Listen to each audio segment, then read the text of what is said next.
नमस्कार दोस्तों, मैं हूं पुनीत और आप सुन रहे हैं प्रोग्राम कम्युनिटी कलर्स रेडियो उड़ान पर। और इस वक्त बज चुके हैं रात के 9, दिन शुक्रवार, और कम्युनिटी कलर्स में आप सभी का हार्दिक स्वागत और अभिनंदन है। कम्युनिटी कलर्स एक ऐसा प्रोग्राम जिसमें होती हैं डिसेबिलिटी न्यूज़ और साथ ही साथ होते हैं बहुत सारी इंफॉर्मेशंस, जानकारियाँ, सूचनाएँ और बहुत से नए नए सेगमेंट्स भी। फ़िलहाल न्यूज़ बुलेटिन आप प्रोग्राम कम्युनिटी कलर्स में सुनते हैं जिसमें होती हैं डिसेबिलिटी न्यूज़, और बहुत जल्द हम आपके लिए कोई ना कोई नया सेगमेंट लेकर हाजिर हो जाएंगे प्रोग्राम में। हमारा प्रोग्राम कम्युनिटी कलर्स आप बहुत पसंद करते हैं, प्रोग्राम को बहुत प्यार देते हैं, हम आपके इसके लिए तहे दिल से शुक्रगुजार हैं। हम आपसे ये कहते रहते हैं कि अगर आप किसी तरह का कोई सेगमेंट इस प्रोग्राम में चाहते हैं तो आप हमें सजेशन दिया करें, सुझाव दिया करें, ताकि हम उन्हें अपने इस प्रोग्राम में इम्प्लीमेंट कर सकें। बहरहाल रेडियो उड़ान सुनने के लिए आप हमारी वेबसाइट विजिट कर सकते हैं www.radioudan.com, जहां पर हमारे वेब पेज पर भी प्ले बटन प्रेस करके आप रेडियो उड़ान सुन सकते हैं। और वैसे प्ले स्टोर और ऐप स्टोर दोनों पर हमारी ऐप्स अवेलेबल हैं, और बहुत सारे थर्ड पार्टी प्लेटफॉर्म्स पर जैसे गूगल और एलेक्सा, एप्पल और यहाँ तक कि रिनोवा म्यूजिक पर भी हमारी रेडियो उड़ान स्ट्रीमिंग अवेलेबल है, और ट्यून इन पर भी आप रेडियो उड़ान सुन सकते हैं। हमारा फेसबुक पेज लाइक करें, हमारे ट्विटर को फॉलो करें, हमारा यूट्यूब चैनल सब्सक्राइब करें, हमारे व्हाट्सएप ग्रुप्स को ज्वाइन करें। प्रोग्राम कम्युनिटी कलर्स आप सुन रहे हैं मेरे यानी पुनीत के साथ।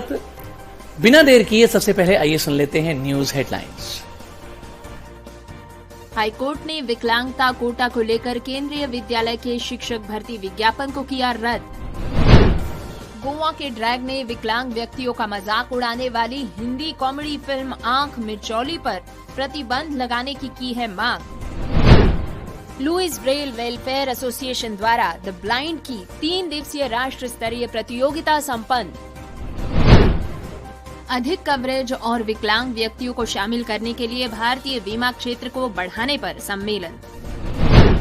विकलांगता न्यायालय ने सीबीएसई को किया नोटिस जारी। विकलांग लोग बनते जा रहे हैं साइबर गुनाहों के शिकार, सुनेंगे ऑनलाइन कैसे सुरक्षित रह सकते हैं। सुनेंगे जॉब अलर्ट। आ गया है inclusive India digital first event. Indian idol में आए महेश भट्ट ने कहा, मेनका की आवाज ने छेड़ दिया दिल के तारों को। दिव्यांगजन शादी विवाह प्रोत्साहन पुरस्कार के लाभ को करें आवेदन। बिजली विभाग कर्मचारियों की मानवीय पहल, दिव्यांग की डिपॉजिट राशि जमा कर लगाया बिजली का कनेक्शन। दिव्यांगों के हित के लिए संघर्ष करेगी तेज कांग्रेस। न्यूज हेडलाइंस के बाद बारी डिटेल्ड न्यूज बुलेटिन की, लेकिन उससे पहले छोटा सा ब्रेक के बाद वापस आएंगे। सुनते रहिए programme community colours only on radio Udaan, a flight of life. Hello from hidden voices. One vision, one voice. And that has led to more than 1,000 hidden voices getting together to empower visually impaired and economically challenged children and adults across India by opening up the world of books to them. Hidden Voices is a unique reading charity founded by Miss Devi Krishna and co-founded by Miss Maitreyi Rajdev on 28th April 2019. An experienced psychotherapist and a counselor with proficiency in the diverse domains of education and human resource management, Ms. Devi has roped in volunteers from across India to read out and create audiobooks in various languages, with Mr. Sudhish P.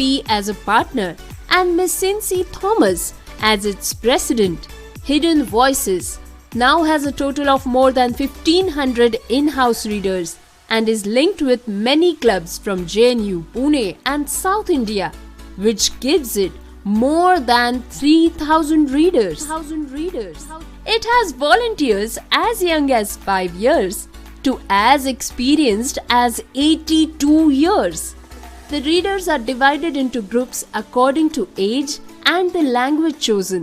Hidden Voices has now a steady inventory of books, both informative and fictional, in almost 20 languages. The audiobooks have been utilized by various institutions and groups like Fergusson College Pune, Lit the Light, Duty, Madras Club, etc. More than 50,000 lives have been touched and enriched by this program. For more information, send us an email on hiddenvoices2020@gmail.com. Program में आप सभी का स्वागत। Detailed news bulletin जारी है। नमस्कार दोस्तों, मेरा नाम है गौरी कुबेर और आप इस वक्त सुन रहे हैं आपका फेवरेट न्यूज और update show community colours only on radio उड़ान। दोस्तों, हेडलाइंस तो आप सुन ही चुके हैं, तो आइए करते हैं शुरुआत प्रोग्राम की डिटेल्ड न्यूज बुलेटिन के साथ। दोस्तों, आज की हमारी पहली खबर आती है दिल्ली उच्च न्यायालय से। दिल्ली उच्च न्यायालय ने बुधवार को केंद्रीय विद्यालय संगठन KVS द्वारा जारी एक विज्ञापन को खारिज कर दिया है, जिसमें प्राथमिक शिक्षकों के पद के लिए भर्ती में बधिर और श्रवण बाधित व्यक्तियों को आरक्षण से बाहर रखा गया था। हालांकि विधायिका ने दिव्यांगों को सक्षम बनाने के लिए उचित आवास प्रदान करने की कल्पना की थी। सुनने में अक्षम लोगों के लिए पद आरक्षित करने में लापरवाही बरतने के लिए KVS की आलोचना करते हुए अदालत ने कहा कि दिव्यांग जन किसी दान का दावा नहीं कर रहे हैं, बल्कि अपने अधिकारों का दावा कर रहे हैं, जिनकी गारंटी विकलांग व्यक्तियों के आरक्षण अधिनियम के तहत दी गई है। मुख्य न्यायाधीश सतीश चंद्र शर्मा और न्यायमूर्ति संजीव नरूला की पीठ ने कहा कि पदों की पहचान और छूट का कार्य उपयुक्त सरकारी विभाग के क्षेत्र में आता है और इस प्रकार KVS को बधिर और विकलांग लोगों के लिए आरक्षित रिक्तियों को भरने के लिए विशेष भर्ती के लिए एक अभियान शुरू करने का निर्देश दिया गया है। कोर्ट ने आगे ये भी कहा कि व्यक्तियों की सुनवाई करे और इसे 3 महीनों के भीतर पूरा करे। RPWD अधिनियम के तहत जनादेश के संबंध में विभिन्न विभागों की समझ में विसंगति को ध्यान में रखते हुए अदालत ने सामाजिक न्याय और अधिकारिता मंत्रालय के सचिव को दिव्यांगों के लिए आरक्षण नीति के समान आवेदन के लिए उपर्युक्त दिशा निर्देश जारी करने के निर्देश भी दिए। दोस्तों, उच्च न्यायालय का ये फैसला एक याचिका पर आया है, जिसे अदालत ने स्वयं ही पंजीकृत किया था, जो KVS द्वारा principal, vice principal, post graduate शिक्षक प्रशिक्षित पद के लिए आवेदन आमंत्रित करने वाले विज्ञापन से व्यथित होकर नेशनल एसोसिएशन ऑफ डेफ द्वारा प्राप्त एक पत्र पर आधारित थी। दोस्तों, खबर सुनते हैं ड्रैग गोवा से। Disability rights association of Goa drag ने विकलांग व्यक्तियों और उनकी विकलांगता का मजाक उड़ाने के लिए सोनी पिक्चर्स द्वारा निर्मित हिंदी कॉमेडी फिल्म आँख मिचौली पर तत्काल प्रतिबंध लगाने की मांग की है। ड्रैग ने दोनों जिला कलेक्टरों और विकलांग व्यक्तियों के लिए राज्य आयुक्त को गोवा में उक्त फिल्म पर तत्काल प्रभाव से प्रतिबंध लगाने के लिए लिखा है, क्योंकि ये विकलांग व्यक्तियों और उनकी विकलांगता का मजाक बनाती है और विकलांग व्यक्तियों के अधिनियम 2016 की धारा 92 का उल्लंघन करती है। ड्रैग ने सूचना एवं प्रसारण और सामाजिक न्याय मंत्रालयों को पत्र लिखकर उन फिल्मों को प्रमाणन देने के लिए सेंसर बोर्ड के अध्यक्ष को तत्काल हटाने की मांग की है, जो विकलांग व्यक्तियों का मजाक उड़ाते हैं और उन्हें खराब हालत में दिखाते हैं, जिससे सशक्तिकरण केंद्र और राज्य सरकार और गैर सरकारी संगठनों के वर्षों से विकलांग व्यक्तियों की संख्या को एकत्रित करने के प्रयास विफल हो जाते हैं। ड्रैग ने विकलांग व्यक्तियों और उनकी विकलांगता का मजाक उड़ाने और विकलांग व्यक्तियों के अधिकार अधिनियम 2016 की धारा 92 का उल्लंघन करने के लिए उक्त फिल्म के निर्माता, निर्देशक और कलाकारों के खिलाफ पुलिस शिकायत भी दर्ज कराई है। ड्रैग ने गोवा के उन मल्टीप्लेक्सों को धारा 92 के तहत आपराधिक कार्रवाई की चेतावनी दी है जो ये फिल्म दिखा रहे हैं। दोस्तों, ये पूरी जानकारी हमारे साथ साझा की है ड्रैग के अध्यक्ष एल्विनो डे साने। दोस्तों, खबर है जालंधर से। यहाँ के रेड क्रॉस भवन में लुई ब्रेल को समर्पित Louis Braille welfare association for the blind state Punjab की ओर से 3 दिवसीय राष्ट्र स्तर प्रतियोगिता रविवार को संपन्न हुई। इस मौके पर सिंगर दलविंदर दयालपुरी और सिंगर सुरेंद्र लाड़ी मुख्य अतिथि के तौर पर उपस्थित हुए। कार्यक्रम की शुरुआत में दीप प्रज्वलन किया गया। संस्था के पदाधिकारी की ओर से डीपी विशेष सारंगल का धन्यवाद करते हुए कहा कि उन्होंने संस्था को पूरा सहयोग दिया है। सुगम संगीत, राष्ट्रीय संगीत, ब्रेल लिपि लिखने के साथ साथ वाद विवाद की एक प्रतियोगिता भी ली गई। सुगम संगीत जूनियर में प्रिंस ने पहला, नारायण ने दूसरा और तस्मीन ने तीसरा स्थान प्राप्त किया। सीनियर कैटेगरी में क्षितिज ने पहला, गोकुल ने दूसरा, और एकता ने तीसरा स्थान प्राप्त किया। राष्ट्रीय जूनियर में संदीप ने पहला, गगन ने दूसरा और चरणजीत ने तीसरा स्थान प्राप्त किया। इसके बाद सीनियर में प्रिंस ने पहला, कुलदीप ने दूसरा और रोशनी ने तीसरा स्थान प्राप्त किया। लिपि लेखन की कैटेगरी में अजमेर ने पहला, कविता ने दूसरा और साक्षी सिंह ने तीसरा स्थान प्राप्त किया। सीनियर कैटेगरी में महेश ने पहला, सिमरनजीत कौर ने दूसरा और सपना ने तीसरा स्थान प्राप्त किया। वाद विवाद प्रतियोगिता में दीपक और परवीन पहले नंबर पर थे। देवेंद्र और उषा ने जीता दूसरा क्रमांक और शितना ने तीसरा स्थान। आखिर में विजेता खिलाड़ियों को रणधीर सिंह धीर, मेजर सिंह, दरविंदर दयालपुरी, सुरेंद्र लाठी की ओर से मोमेंटो देकर सम्मानित किया गया। इस मौके पर विक्रांत दत्ता प्रधान, वॉइस प्रधान Ashwini Bakshi, general secretary Inderpreet Singh, joint secretary Pradeep Kumar, chairman Poonam, cashier Tejinder Singh के अलावा बहुत सारे संस्था के मेंबर्स मौजूद थे। विकलांग व्यक्तियों के सशक्तिकरण विभाग और नीति आयोग ने संयुक्त रूप से 3 नवंबर 2023 को विकलांग व्यक्तियों के व्यापक कवरेज और समावेशन के लिए भारतीय बीमा क्षेत्र को बढ़ाना, इस विषय पर एक ऐतिहासिक सम्मेलन का आयोजन किया। इस कार्यक्रम ने हितधारकों के विविध समूहों को संबंधित करने के लिए एक साथ एक मंच प्रदान किया। भारत में विकलांग व्यक्तियों के लिए बेहतर बीमा कवरेज की तत्काल आवश्यकता है। सम्मेलन में विश्व बैंक, मेलबर्न विश्वविद्यालय, आर्थिक मामलों के विभाग, व्यय विभाग, स्वास्थ्य और परिवार कल्याण मंत्रालय, कॉर्पोरेट मामलों में मंत्रालय, वित्त सेवा विभाग और विभिन्न अन्य सहित प्रतिष्ठित संगठनों की सक्रिय भागीदारी देखी गई। इस सहयोगात्मक प्रयास का उद्देश्य भारत में विकलांग व्यक्तियों के लिए बीमा कवरेज को बढ़ाने के लिए नवीन रणनीतियों और समाधानों का पता लगाना है। कॉन्क्लेव के दौरान उपस्थित लोगों को स्विट्जरलैंड, ऑस्ट्रेलिया, ब्राजील और इंडोनेशिया जैसे देशों से प्रेरणा लेते हुए दुनिया भर की सर्वोत्तम प्रथाओं को साझा करने और चर्चा करने का अवसर मिला। इन अंतर्राष्ट्रीय अंतर्दृष्टियों ने भारतीय संदर्भ में प्रभावी नीतियों और प्रथाओं को कैसे अनुकूलित और कार्यान्वित किया जाए, इस पर चर्चा के लिए एक मूल्यवान आधार प्रदान किया। कॉन्क्लेव ने भारत में विकलांग व्यक्तियों के लिए अधिक वित्तीय समावेशन और सुरक्षा को बढ़ावा देने के लिए एक महत्वपूर्ण मंच के रूप में कार्य किया। सरकार और हितधारक प्रतिभागी इस उद्देश्य को आगे बढ़ाने और ये सुनिश्चित करने के लिए प्रतिबद्ध हैं कि विकलांग व्यक्तियों के पास व्यापक बीमा कवरेज तक पहुंच हो, जो उनकी विशिष्ट आवश्यकताओं का समर्थन करता हो।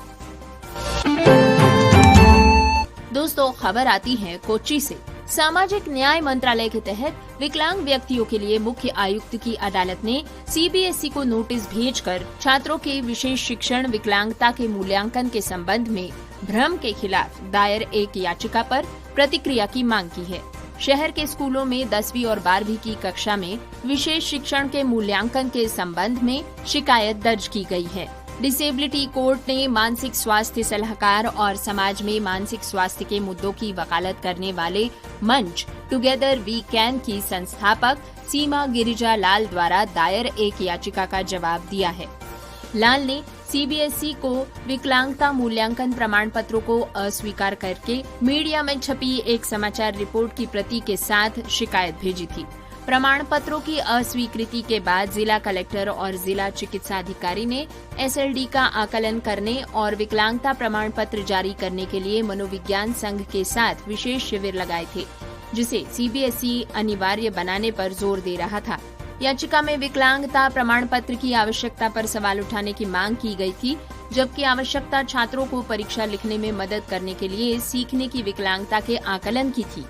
लाल ने कहा कि हमारी चिंता ये है कि एक नियमित मामला है और हर साल माता-पिता और स्कूलों को सीबीएसई के कई फैसलों में स्पष्टता के कमी के कारण इस आघात से गुजरना पड़ रहा है। विकलांगता अदालत ने उचित वरिष्ठता के एक अधिकारी द्वारा हस्ताक्षरित एक हलफनामे में और सभी आवश्यक दस्तावेज पेश करके सीबीएसई से ये बताने को कहा था कि स्थायी विकलांगता का आकलन करने के लिए विनलैंड सोशल मैच्योरिटी स्केल को एसएलडी वाले व्यक्तियों के लिए सीबीएसई द्वारा आवश्यक या अनिवार्य क्यों बनाया गया है। दोस्तों, अब सुनते हैं एक खबर जो है विकलांग लोगों पर बढ़ते हुए साइबर हमलों के बारे में। विकलांग लोगों को साइबर हमलों द्वारा तेजी से निशाना बनाया जा रहा है।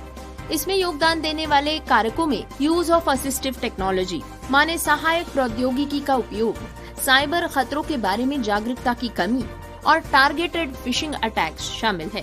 घोटालेबाज अक्सर खुद को प्रतिनिधि के रूप में प्रस्तुत करते हैं और दिव्यांगों की कमजोरियों का फायदा उठाते हैं। सुरक्षित रहने के लिए विकलांग व्यक्तियों को गोपनीय जानकारी साझा करने से पहले प्राप्तकर्ता को सत्यापित करना चाहिए और विभिन्न प्रकार के खतरों से अवगत रहना चाहिए। उन्हें संदिग्ध लिंक पर क्लिक करने या अज्ञात स्रोतों से एप्लीकेशन डाउनलोड करने से बचना चाहिए।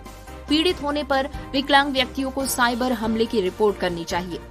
दिव्यांगों की सेवा करने वाले संगठनों को भी मजबूत सुरक्षा उपाय लागू करने होंगे। कर्मचारियों को शिक्षित करना होगा। ग्राहकों को साइबर सुरक्षा के बारे में जानकारी प्रदान करनी होगी। तो आइए सुनते हैं कि कैसे विकलांग लोग ऑनलाइन सुरक्षित रह सकते हैं। विकलांग व्यक्ति माने PWD तेजी से साइबर हमलों का शिकार बन रहे हैं। ये संभवतः कई कारकों के कारण है, जिनमें शामिल है दिव्यांगों द्वारा सहायक तकनीकी का उपयोग, अधिक संभावना हो सकती है कि जो हमले के प्रति अधिक संवेदनशील हो। विकलांग व्यक्तियों को साइबर सुरक्षा खतरों के बारे में जागरूक होने या खुद की सुरक्षा के लिए कदम उठाने की संभावना कम हो सकती है। दिव्यांगों को फिशिंग हमलों द्वारा लक्षित किए जाने की अधिक संभावना हो जाती है, जिन्हें उनकी विशिष्ट आवश्यकताओं या कमजोरियों का फायदा उठाने के लिए तैयार किया जा सकता है। धोखाधड़ी करने वाले व्यक्ति अक्सर विकलांग लोगों को धोखा देने के लिए अधिकृत प्रतिनिधि के रूप में पेश आते हैं। ये स्कैमर्स पीड़ित को कॉल या ईमेल करते हैं, उनकी निजी जानकारी मांगते हैं।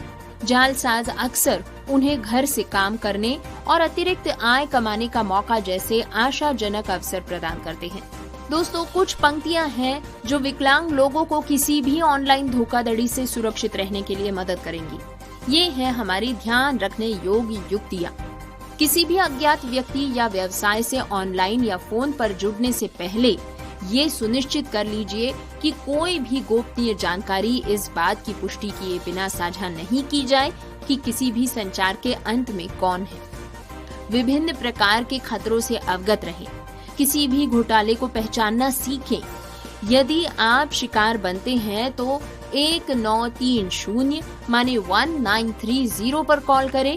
किसी भी संदिग्ध लिंक या अटैचमेंट पर क्लिक न करें। चैट, ईमेल और सोशल मीडिया प्लेटफॉर्म के माध्यम से प्राप्त किसी भी एप्लीकेशन को डाउनलोड न करें। यदि आपको लगता है कि आप साइबर हमले का शिकार हुए हैं, तो आपको इसकी सूचना उपयुक्त अधिकारियों को देनी चाहिए। दिव्यांगों की सेवा करने वाले संगठनों के लिए भी ये महत्वपूर्ण है कि वे अपने ग्राहकों को साइबर हमलों से बचाने के लिए कदम उठाएं। इन चरणों में शामिल है अपनी वेबसाइटों और नेटवर्क पर मजबूत सुरक्षा उपाय लागू करना, अपने कर्मचारियों को साइबर सुरक्षा खतरों और उनसे बचाव के बारे में शिक्षित करना, अपने ग्राहकों को साइबर सुरक्षा के बारे में जानकारी प्रदान करना और अपनी सुरक्षा के उपाय करना। तो दोस्तों, सतर्क रहें, सजग रहें और साइबर गुनाहों से बचे रहें।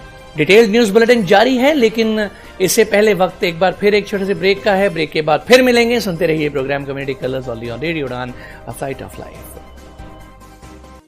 हिडन वॉइसेस की तरफ से आप सभी का स्वागत। हिडन वॉइसेस, एक दृष्टि एक आवाज, और इसने पूरे भारत में दृष्टिबाधित और आर्थिक रूप से विकलांग बच्चों और वयस्कों को किताबों की दुनिया खोलकर सशक्त बनाने के लिए 1000 से भी अधिक छिपी हुई आवाजों को मिलाया है। 28 अप्रैल 2019 को देवी कृष्णा द्वारा स्थापित और सुश्री मैत्री राजदेव द्वारा सह संस्थापित हिडन वॉइसेस एक अद्वितीय रीडिंग चैरिटी है। देवी एक अनुभवी मनोचिकित्सक और काउंसलर है और ह्यूमन रिसोर्स मैनेजमेंट की एक दक्ष प्रबंधक है। देवी ने पूरे भारत के विभिन्न भाषाओं के स्वयंसेवकों को दृष्टिबाधितों के लिए ऑडियो किताब पढ़ने और बनाने के लिए तैयार किया है। एक भागीदार के रूप में श्री सुधीश पी और इसके अध्यक्ष के रूप में सुश्री सिंसी थॉमस के साथ हिडन वॉइसेस के अब कुल 1500 से भी अधिक इन हाउस पाठक है और ये JNU, पुणे और दक्षिण भारत स्थित कई क्लबों से जुड़ा हुआ है, जिसके चलते अब हिडन वॉइसेस के पास 3000 से भी अधिक पाठक है। इसमें सबसे छोटे पाठक 5 साल की उम्र से लेकर सबसे बड़े पाठक 82 साल के अनुभव वाले स्वयंसेवक हैं। पाठकों को उम्र और चुनी गई भाषा के अनुसार ग्रुप्स में बांट दिया जाता है। हिडन वॉइसेस के पास अब लगभग 20 भाषाओं में जानकारी पूर्ण और काल्पनिक दोनों ही तरह की पुस्तकों की एक सूची तैयार है। इन ऑडियो पुस्तकों का उपयोग विभिन्न संस्थानों और समूहों जैसे कि Fergusson college Pune, lit the light, Dyuti, Madras club आदि द्वारा किया गया है। इस कार्यक्रम ने 50,000 से भी अधिक लोगों की जिंदगी को समृद्ध बनाया है। अधिक जानकारी के लिए हमें ईमेल करें hiddenvoices2020@gmail.com पर। प्रोग्राम में आप सभी का स्वागत। डिटेल्ड न्यूज बुलेटिन जारी है। दोस्तों, आज का हमारा जॉब अलर्ट आता है society for the care of blind sector 26 Chandigarh से। यहाँ पर आवेदन आमंत्रित किए जा रहे हैं 95% ग्रांट इन एड और नॉन एडेड पोस्ट के लिए institute for the blind and society के लिए। मौजूद रिक्तियों में है प्रिंसिपल की पोस्ट, जिसके लिए आवश्यकता है पोस्ट ग्रेजुएशन कम से कम 50% मार्क्स के साथ, diploma in special education in visual impairment recognized by RCI with at least 50% marks और कम से कम 10 साल का अनुभव एक हेड ऑफ द स्कूल के रूप में। दूसरी पोस्ट है TGT special educator social science teacher और TGT special educator Hindi teacher. अगली पोस्ट है JBT स्पेशल एजुकेटर। इन सभी जगहों के लिए एक एक रिक्ति भरी जानी है। इसके बाद warden female non aided post of society, इसके लिए 2 जगह खाली हैं। Warden male non aided post of society 2 जगह, computer instructor non aided post of society 2 जगह और part time counsellor female non aided post of society के लिए 1 जगह पर रिक्ति मौजूद है। आपको अपना आवेदन भेजना होगा secretary society for the care of blind sector 26 Chandigarh 160019 पर। याद रहे, आपका आवेदन 20 नवंबर 2011 से पहले मिल जाना चाहिए। समावेशी भारत डिजिटल फर्स्ट माने inclusive India digital first event के लिए रजिस्ट्रेशन शुरू हो चुके हैं। आइए जानते हैं इंक्लूसिव क्या है। इंक्लूसिव एक दिवसीय सम्मेलन है जहां आप डिजिटल फर्स्ट इकोसिस्टम में समावेश और पहुंच पर ध्यान केंद्रित करने वाले विचारों और विशेषज्ञों के साथ सीख सकते हैं, साझा कर सकते हैं और एक नेटवर्क बना सकते हैं। ये इवेंट कब होने जा रहा है? 14 दिसंबर 2023। कहां पर? होटल इरोज, नई दिल्ली, सुबह 9:30 से शाम 6:30 बजे तक। दोस्तों, समावेशन माने इंक्लूसिविटी माने इंक्लूजन और डिजिटल पहुंच के क्षेत्र के और डिजिटल एक्सेसिबिलिटी माने डिजिटल पहुंच क्षेत्र के विशेषज्ञों से विषयों की एक विस्तृत श्रृंखला को कवर करने वाली प्रेरक कहानियां सुनिए और उन्हें व्यापक नजरिए से देखिए। आपको केवल अपने व्यवसाय में पहुंच और समावेशन को शामिल करने का ज्ञान नहीं मिलता है, बल्कि इंक्लूसिव आपको वास्तव में ऐसा करने के लिए प्रेरित करता है। तो आज ही अपना स्पॉट बुक करें, जल्द से जल्द पंजीकरण करें और 20% छूट पाने के लिए INLC20 का उपयोग करें। याद रहे, रजिस्ट्रेशन आपको करने होंगे 18 नवंबर से पहले। इंक्लूसिव आपकी भागीदारी की आशा करता है। किसी भी प्रश्न के लिए बेझिझक संपर्क करें राम्या वेंकटेश से। मोबाइल नंबर है 9323154315। याद रहे 9323154315। दोस्तों, आइए अब खबर सुनते हैं पर्पल फेस्ट के बारे में।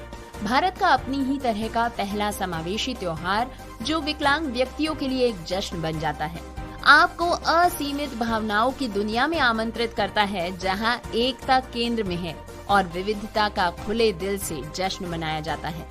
विकलांग व्यक्तियों के लिए राज्य आयुक्त कार्यालय गोवा सरकार, समाज कल्याण निदेशालय गोवा सरकार और विकलांग व्यक्तियों के सशक्तिकरण विभाग सामाजिक न्याय और अधिकारिता मंत्रालय भारत सरकार द्वारा आपके लिए लाया जा रहा है इंटरनेशनल पर्पल फेस्ट गोवा 2024। दोस्तों, इस अंतर्राष्ट्रीय पर्पल फेस्ट के केंद्र में 22 सम्मानित पर्पल एम्बेसडर्स होंगे, जिनमें से प्रत्येक RPWD अधिनियम 2016 के तहत सूचीबद्ध 21 प्रकार की विकलांगताओं में से एक का प्रतिनिधित्व करते हैं। साथ ही रीढ़ की हड्डी की चोट के लिए महत्वपूर्ण समावेशन का भी प्रतिनिधित्व करते हैं। दोस्तों, पर्पल फेस्ट आयोजित किया जा रहा है 8 जनवरी से लेकर 13 जनवरी 2024 को और इसके लिए आपको 30 नवंबर 2023 तक रजिस्ट्रेशन करने पर अर्ली बर्ड डिस्काउंट भी ऑफर किया जाएगा। व्यक्तिगत पंजीकरण के लिए आपको भरने होंगे 1000 रूपए, 10 सदस्यों या उससे अधिक के समूहों के लिए 500 रूपए प्रति व्यक्ति और साथ ही विकलांग छात्रों के लिए पंजीकरण निःशुल्क है। पंजीकरण के लिए आप जा सकते हैं purplefest.goa.gov.in पर, याद रहे purplefest.goa.gov.in पर। और अधिक जानकारी के लिए फोन नंबर है 9156321900, याद रहे 9156321900। तो जल्द से जल्द पंजीकरण करें और हिस्सा बने पर्पल फेस्ट 2024 का। दोस्तों, अब खबर सुनते हैं सीधे इंडियन आइडल से। जी हाँ, भारतीय फिल्म निर्देशक, निर्माता और पटकथा लेखक महेश भट्ट हाल ही में जज बनकर गए थे इंडियन आइडल में। महेश भट्ट हिंदी सिनेमा में अपने काम के लिए जाने जाते हैं। वो भारतीय सिनेमा के सबसे गतिशील निर्देशकों में से एक है। उन्हें हाल ही में भारत के singing reality show Indian idol 14 में देखा गया था, जहां पर उन्हें नए प्रतियोगिताओं के प्रदर्शन का आनंद लेते हुए देखा गया। हालांकि एक पल ने हमारा ध्यान खींच लिया जब महेश भट्ट को एक परफॉर्मेंस के बाद भावुक होते देखा गया। तो हुआ यूं कि इस हफ्ते की सिंगिंग रियलिटी शो के मंच पर महेश भट्ट ने जलवा बिखेरा था। प्रतियोगिताओं के गाने सुनते समय उन्हें उन महान गायकों की याद आ रही थी जिनमें सदाबहार और प्रतिष्ठित किशोर कुमार और लता मंगेशकर जैसे हीरे शामिल थे। महेश भट्ट सभी प्रतियोगिताओं के लिए एक चुनौती लेकर आए थे, लेकिन महेश भट्ट की भावनात्मक स्थिति तब सामने आई जब एक दृष्टिबाधित प्रतियोगी मेनका ने प्रसिद्ध गीत गाया गली में आज चांद निकला। मेनका की भावपूर्ण आवाज में महेश भट्ट के भीतर भावनाओं का भंवर खोल दिया, जो तुरंत रोने लगे।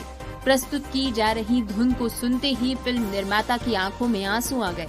एक वीडियो को जो चारों ओर घूम रहा है दिखाता है कि कैसे श्रेया घोषाल ने भी मेनुका के साथ गाना गाया और इसका आनंद उठाया। क्या सुर, क्या आवाज, और ये बिल्कुल शानदार था। महेश मेनका को गले लगाने के लिए मंच पर भी गए। उन्हें कहते हुए उद्धृत किया गया है कि तेरे पास वो दिल है, सबसे ज्यादा दिल। जैसे ही वीडियो सोशल मीडिया पर आया, महेश भट्ट की बेटी पूजा भट्ट ने प्रतियोगी की प्रशंसा करते हुए वीडियो इंस्टाग्राम पर पोस्ट कर दिया। उन्होंने इसे कैप्शन दिया है कि ये कला नहीं बल्कि दिल है जो पूरी दुनिया को जीत लेता है। इंडियन आइडल 14 का एक सिंगिंग रियलिटी शो। दोस्तों, इंडियन आइडल 14 एक सिंगिंग रियलिटी शो है जिसे श्रेया घोषाल, कुमार शानू और विशाल दादलानी जी जज करते हैं। भारत के विभिन्न प्रतिभाशाली प्रतिभागी न्यायाधीशों को प्रभावित करने और खिताब को अपने नाम करने के लिए गायन प्रतियोगिता के दौरान एक दूसरे के खिलाफ प्रतिस्पर्धा करते हैं।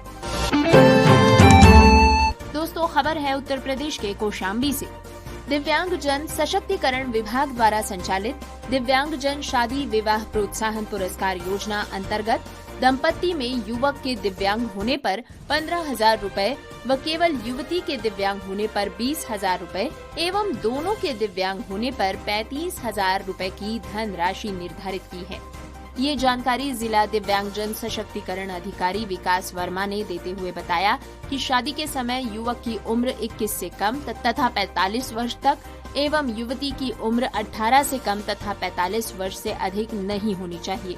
इसके अलावा दंपत्ति आयकर दाता न हो और मुख्य चिकित्साधारी द्वारा प्रदत्त प्रमाण पत्र के अनुसार दिव्यांगता 40% या उससे अधिक ही होनी चाहिए।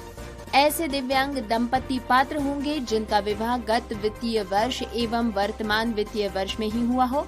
उन्होंने बताया कि दिव्यांग शादी विवाह प्रोत्साहन पुरस्कार योजना के अंतर्गत इच्छुक दिव्यांग दंपति वर्तमान वर्ष एवं गत वित्तीय वर्ष में संपन्न शादी विवाह प्रोत्साहन पुरस्कार के लिए वेबसाइट पर ऑनलाइन आवेदन कर सकते हैं। अधिक जानकारी के लिए जिला दिव्यांग जन सशक्तिकरण कार्यालय मंझनपुर में संपर्क किया जा सकता है। दोस्तों, आज देश आजादी का अमृत महोत्सव मना रहा है, लेकिन आज भी कई घर ऐसे हैं जहां के लोग बिजली, पानी जैसी बुनियादी सुविधाओं से वंचित हैं। रेवदर तहसील के सनवाड़ा की रहने वाली विकलांग महिला भी उन्हीं लोगों में शामिल थी जिनके घर में बिजली का कनेक्शन नहीं था। बिजली विभाग रिसोड़ी के कर्मचारी की पहल से अब विकलांग महिला के घर में बल्ब जल रहा है और पंखा भी हवा दे रहा है। पति एक आंख से नहीं देख सकते। पत्नी विकलांग उकाराम पुत्र बाबूराम भील ने बताया कि वे कई वर्षों से मकान के अंधेरे में रहते रहे हैं। मेरे परिवार में मेरी पत्नी विकलांग है और मेरी एक आंख नहीं है। उसी तरह मैं दूसरी आंख से नहीं देख पाने के कारण काम भी नहीं कर सकता हूँ। मजदूरी कर मुश्किल से जीवन का गुजारा कर रहा हूँ। मेरी एक बच्ची और एक बच्चा है। कई बार बिजली लगाने का प्रयास किया लेकिन डिपॉजिट भरने के पैसे नहीं जुटा पाया। बिजली का कनेक्शन हो जाने के बाद जैसे ही विकलांग महिला के घर में पहली बार बल्ब जला तो उसका चेहरा खिल उठा था। उनकी खुशी देख वहां मौजूद विद्युत विभाग कर्मचारी और सरपंच भी मुस्कुरा उठे। इस कार्य में GSS Risodi feeder incharge Yashwant Malav, Hemant Goswami, सहायक सुरेश कुमार व जयंती लाल ने सहयोग किया। सरपंच महेंद्र कुमार ने बताया कि परिवार काफी गरीब है, फिर भी मुश्किल से मजदूरी करके गुजारा चलाता है। विभाग के कर्मचारियों ने सराहनीय काम किया है। गरीब परिवार के घर उजाला किया है। इससे सभी कर्मचारियों को सीख लेनी चाहिए। फीडर इंचार्ज यशवंत मालव का कहना है कि सनवाड़ा गांव में एक गरीब परिवार के बारे में पता चला कि ये कनेक्शन का खर्चा नहीं दे सकते हैं, इसलिए हम सभी ने संपर्क कर साथी स्टाफ के साथ चंदा इकट्ठा कर बिजली का कनेक्शन दिया। दोस्तों, खबर है उत्तर प्रदेश के बस्ती से। यहाँ पर कांग्रेस कार्यालय पर जिला अध्यक्ष ज्ञानेंद्र पांडेय ज्ञानू की अध्यक्षता में कांग्रेस निःशक्त जन प्रकोष्ठ की बैठक हुई। बैठक में दिव्यांगों के हितों के लिए संघर्ष पर जोर दिया गया।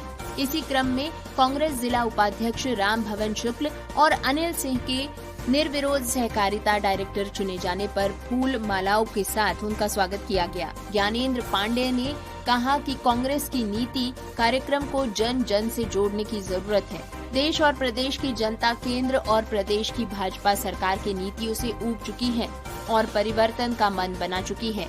उन्होंने कहा कि मध्य प्रदेश, राजस्थान सहित 5 राज्यों के चुनाव परिणामों के बाद देश की राजनीति नया करवट लेगी। उन्होंने कहा कि दिव्यांग समाज के महत्वपूर्ण अंग होते हैं। उनके हितों के लिए संघर्ष में पार्टी हर स्थिति में सहयोग और संघर्ष करेगी।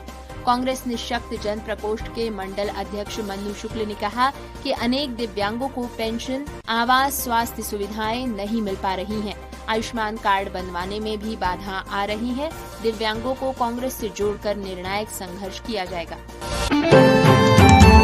दोस्तों, खबर है उत्तर प्रदेश के बदायूं से। गांव सोन शिवारक निवासी अमरपाल दोनों हाथों से दिव्यांग था। सोमवार सुबह वो घर से निकला था, इसके बाद वो नहीं लौट पाया। मंगलवार सुबह उसका शव तालाब में पड़ा मिला। बदायूं के जरीफ नगर थाना क्षेत्र में मंगलवार सुबह 35 वर्षीय अमरपाल का शव तालाब में पड़ा मिला। वो सोमवार सुबह से लापता था, तब से परिवार वाले उसे तलाश कर रहे थे। सुबह ग्रामीणों ने उसका शव तालाब में पड़ा देखा तो पुलिस को सूचना दी गई। पुलिस ने मौके पर पहुंचकर शव पोस्टमार्टम के लिए भेज दिया है। घर वालों ने हत्या की आशंका जताई है। मृतक अपने 4 भाइयों में सबसे छोटा था। वो दोनों हाथों से दिव्यांग था। परिवार वालों के मुताबिक अमरपाल सोमवार सुबह शौच के लिए गया था। गांव के कुछ लोगों ने भी उसे खेतों की ओर जाते हुए देखा था। उसके बाद युवक घर नहीं आया। परिवार वाले समझ रहे थे कि वो 2-4 घंटे में आ जाएगा। उन्होंने शाम तक युवक का इंतजार किया। जब वो घर नहीं आया तो उसकी तलाश शुरू की गई। रात भर परिवार वाले उसे तलाश करते रहे। मंगलवार सुबह कुछ ग्रामीण गांव के बाहर तालाब किनारे पहुंचे। उन्होंने युवक का शव तालाब में उतरता देखा। उनकी सूचना पर गांव के तमाम लोग, परिवार वाले रोते बिलखते पहुंच गए। बाद में उन्होंने सूचना देकर पुलिस को बुला लिया। इसके बाद युवक के शव को तालाब से निकलवाया गया। परिवार वालों ने कहा कि युवक दूसरी दिशा में शौच के लिए गया था, लेकिन उसका शव तालाब में पड़ा मिला है। उन्होंने युवक की हत्या की आशंका जताई। इंस्पेक्टर राकेश कुमार ने बताया कि युवक का शव तालाब में पड़ा मिला है। उसका पोस्टमार्टम कराया गया है। पोस्टमार्टम में जो भी मृत्यु का कारण आएगा उसके अनुसार कार्रवाई की जाएगी। तो डिटेल्ड न्यूज बुलेटिन के बाद हम आपको सिर्फ इतना कहना चाहेंगे कि आपको हमारा प्रोग्राम कैसा लगा हमें बताइएगा जरूर। अपना फीडबैक जितने तरीके ऊपर पहले हम रेडियो उड़ान सुनने के आपको बता चुके हैं, उनमें से किसी भी तरीके से आप अपना फीडबैक हम तक पहुंचा सकते हैं। अपने फीडबैक हमें जरूर दीजिए ताकि हम इस प्रोग्राम को बेहतर बना सके। बहरहाल अब प्रोग्राम के अंजाम की बारी। प्रोग्राम के आखिर में न्यूज हेडलाइंस एक बार फिर। हाईकोर्ट ने विकलांगता कोटा को लेकर केंद्रीय विद्यालय के शिक्षक भर्ती विज्ञापन को किया रद्द। गोवा के ड्रैग ने विकलांग व्यक्तियों का मजाक उड़ाने वाली हिंदी कॉमेडी फिल्म आंख मिचौली पर प्रतिबंध लगाने की है मांग। लुइस ब्रेल वेलफेयर एसोसिएशन द्वारा द ब्लाइंड की 3 दिवसीय राष्ट्र स्तरीय प्रतियोगिता संपन्न। अधिक कवरेज और विकलांग व्यक्तियों को शामिल करने के लिए भारतीय बीमा क्षेत्र को बढ़ाने पर सम्मेलन। विकलांगता न्यायालय ने सीबीएसई को किया नोटिस जारी। विकलांग लोग बनते जा रहे हैं साइबर गुनाहों के शिकार, सुनेंगे ऑनलाइन कैसे सुरक्षित रह सकते हैं। सुनेंगे जॉब अलर्ट। आ गया है inclusive India digital first event. Indian idol में आए महेश भट्ट ने कहा, मेनका की आवाज ने छेड़ दिया दिल के तारों को। दिव्यांगजन शादी विवाह प्रोत्साहन पुरस्कार के लाभ को करें आवेदन। बिजली विभाग कर्मचारियों की मानवीय पहल, दिव्यांग की डिपॉजिट राशि जमा कर लगाया बिजली का कनेक्शन। दिव्यांगों के हित के लिए संघर्ष करेगी तेज कांग्रेस।